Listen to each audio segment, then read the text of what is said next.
অসীমাৰ কৃষক বিদ্ৰোহৰ পিছত নেক্সট আমাৰ যিটো কৃষক বিদ্ৰোহৰ কথা আছে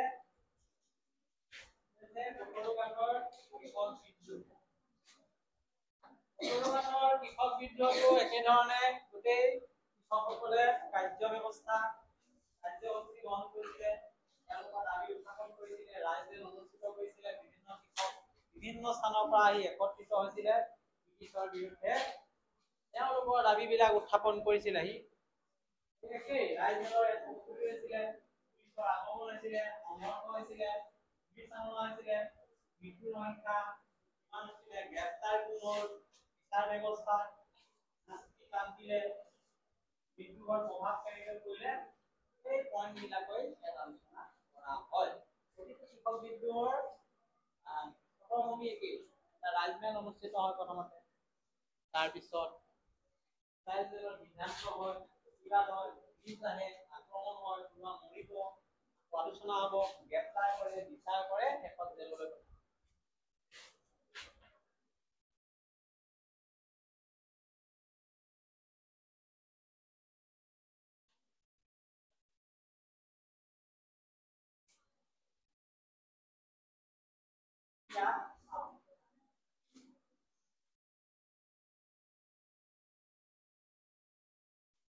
কি দিছে আমি পাঠত চাই লওঁ।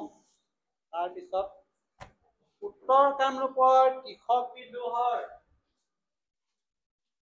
ভালকৈ অংক কৰোঁতেই দৰং জিলাৰ অন্তৰ্গত মঙলদৈ মহকুমাৰ পটৰুঘাটৰ কৃষক বিদ্ৰোহ আহিয়ে।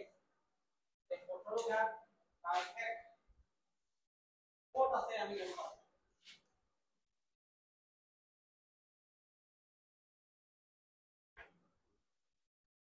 ক'ত আছে ক'লে পটৰুঘাট? তেতিয়াহ'লে দৰং জিলাৰ মঙলদৈ মহকুমাত আছে।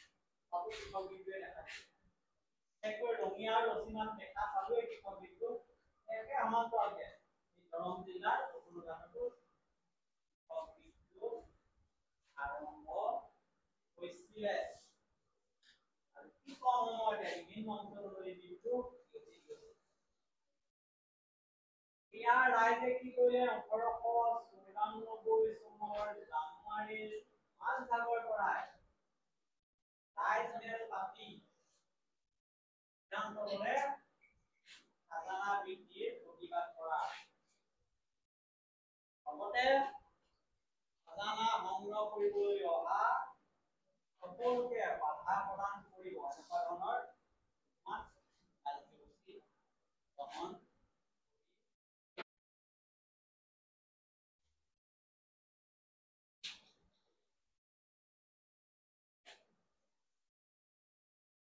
প্ৰথম প্ৰশ্নটো এমচিকিউত আহিছে, পটৰুঘাট কোন ডিষ্ট্ৰিক্টত আছিলে? ইয়াত ফাইণ্ড আউট কৰিব লাগিব।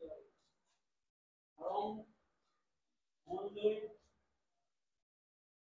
এনেকে কি পৰ্যায়ত পটৰুঘাটে কৃষক বিদ্ৰোহ কৰিলে এই বিষয়ে ক'ব লাগিব যে কেৱল খাজানা বৃদ্ধি প্ৰতিবাদ কৰাই নাছিল, খাজানা আদায় কৰিবলৈ যদি কোনোবা আহে তেনেহ'লে বাধা দিয়াৰ কথা কৈছে, সম্পূৰ্ণ প্ৰস্তুতি চলাইছে। এনেই বিদ্ৰোহ কৰা নাই। অসমত ব্ৰিটিছ বিৰোধী জাগৰণ আৰু কৃষক বিদ্ৰোহ পৰিপ্ৰেক্ষিতত এয়া মঙলদৈ মহকুমাৰ এইবিলাক গাঁও জড়িত হৈছে। কলাইগাঁও, মঙলদৈ, চিপাঝাৰ, সকলো গাঁও, এই সকলোবিলাক কৃষক গোট খাইছে, এখন এলেকা নহয়। পৰীক্ষা বিকল্পতে এই স্থানবিলাক যেতিয়া উল্লেখ কৰিম আমি, সেইমতেহে নম্বৰ আহিব। এনেই পটৰুঘাটত বিদ্ৰোহ হৈছিলে, কৃষক গোট খাইছিলে, আন্দোলন কৰিছিলে, বহুত কথা লিখিলো, কিন্তু আমি যদি গাঁওখনৰ নাম লিখিব নোৱাৰো মাছৰ ভিতৰত দুই দিলে এতিয়া কামটো এইবিলাক ইনফৰমেশ্যন নাই, ইনফৰমেশ্যনটো কুৱেশ্যন এটা থাকিব লাগিব। তাত তথ্য সংবলিত প্ৰশ্নৰ উত্তৰতহে নম্বৰ আহিব, লাগিলে কমেই লিখা, এই কথাকেইটাই মূল কথা হ'ব লাগিব। কেতিয়াবা আহিব এমচিকিউ যে যিটো পটৰুঘাটত বিদ্ৰোহ হৈছিলে তাত কোন কোন গাঁৱৰ কৃষক জড়িত হৈছিলে? কলাইগাঁও, মঙলদৈ, চিপাঝাৰ, এখন গাঁও দিব, কোন কোন নহয়। ইয়াত জিলাত ভিন্ন অঞ্চলৰ পৰা আহিছে। এতিয়া এই বিভিন্ন অঞ্চলবিলাক যে কলো, গাঁওবিলাক কলো, জিলাবিলাক কলো, তেওঁলোকে কি কৰিছে, নিজ নিজ অঞ্চলত ৰাইজমেল অনুষ্ঠিত কৰাৰ পিছত পথৰুঘাটত জানুৱাৰী মাহৰ ২৬ তাৰিখৰ পৰা ২৮ তাৰিখলৈ ৰাইজমেল পাতিছে আৰু সেইমতে তাত গোট খোৱাৰ প্লেন কৰিছিলে।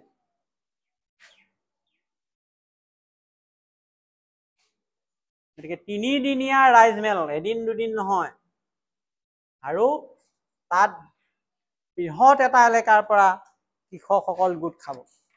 কিমান প্লেন কৰিব লগা হৈছে, আকৌ ব্ৰিটিছৰ প্ৰতিবাদৰ কথা আছে।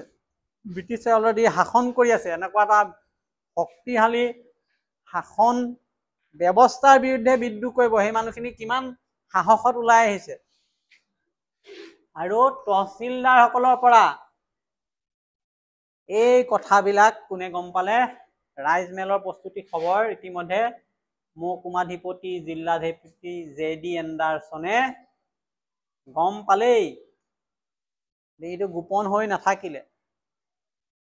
গম পোৱাৰ লগে লগে কি হ'ল, গতিকে জিলাধিপতি এণ্ডাৰছনে অৰ্ডাৰ দিলে কৃষকক যে এইবিলাক ৰাইজমেল বন্ধ কৰিব লাগে, নহ'লে পুলিচ সামৰিক বাহিনীৰ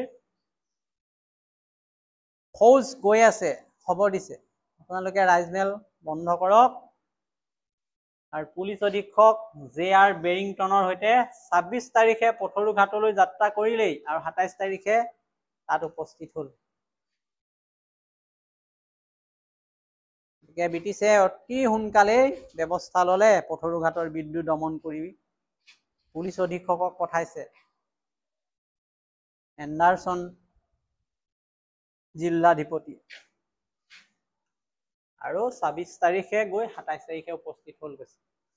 এই বিষয়াজনৰ নাম আহিব, পুলিচ অধীক্ষক কোন আছিলে, J.R. বেৰিংটন।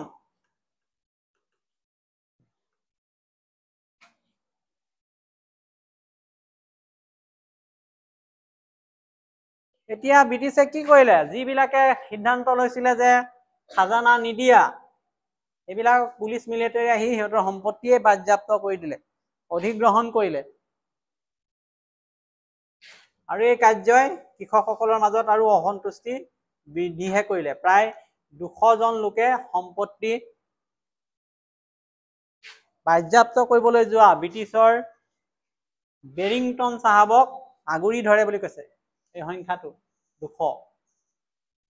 আৰু ক্ষুব্ধ কৃষকে বেৰিংটনক যেতিয়া আক্ৰমণ কৰিলে, কোনোমতে তেওঁ ৰাইজৰ হাতৰ পৰা হাত সাৰি আহিলে, প্ৰাণ বচাই আহিলে ভয়ত। জিৰণি শিবিৰত জিলাধিপতি এণ্ডাৰছনক ঘটনাৰ সবিশেষ জনালে।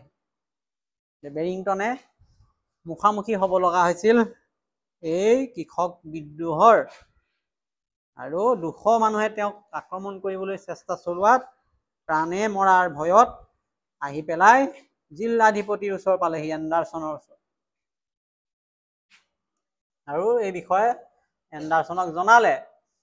আৰু দেখা পোৱা গ'ল যে এই জিৰণি চৰাত যেতিয়া লুকাইছিলেহি জিলাধিপতিৰ লগত, তেতিয়া ২০০০ মান কৃষকে পিছে পিছে আহিলেই, উত্তেজিত কৃষক জিৰণি শিবিৰৰ ফালে আহি লগত প্ৰত্যেকেই লাঠি লৈ আহিছিলে আৰু বাঁহৰ কামি লৈ আহিছিলে। উদ্দেশ্য এটাই আছিলে যে জিলাধিপতিয়ে হওক বা পুলিচ অধীক্ষকেই হওক, যিয়ে তেওঁলোকক আক্ৰমণ কৰিবলৈ আহিব, সকলোকে প্ৰতিঘাত প্ৰত্যাক্ৰমণ কৰিব। গতিকে পথৰুঘাটৰ কৃষক বিদ্ৰোহৰ অতি গুৰুত্বপূৰ্ণ এই বিষয়খিনি আছে যে কৃষকসকলে দলে বলে জিৰণি শিবিৰত উপস্থিত হৈ তেতিয়া এণ্ডাৰছনক তৎকালেই সেই স্থান এৰি যাবলৈ ক'লে, তেতিয়া কি পৰিৱেশ হ'ল। তেতিয়াও কিন্তু তেওঁলোকে সেই স্থান ত্যাগ কৰা নাছিল। মাত্ৰ উপায়ুক্তই কৃষকসকলকহে অনুৰোধ কৰিলে যে আপোনালোকে আন্দোলন বন্ধ কৰিব লাগে আৰু নিজৰ নিজৰ জিলালৈ বা নিজৰ নিজৰ স্থানলৈ যাত্ৰা কৰিব লাগে।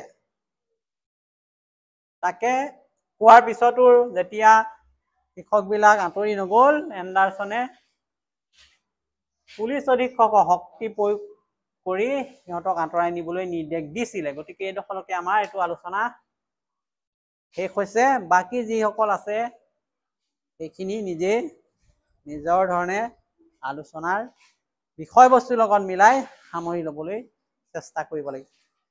পৰৱৰ্তী সময়ত আমাৰ জনজাতীয় বিদ্ৰোহবিলাক আমি আলোচনা কৰিম।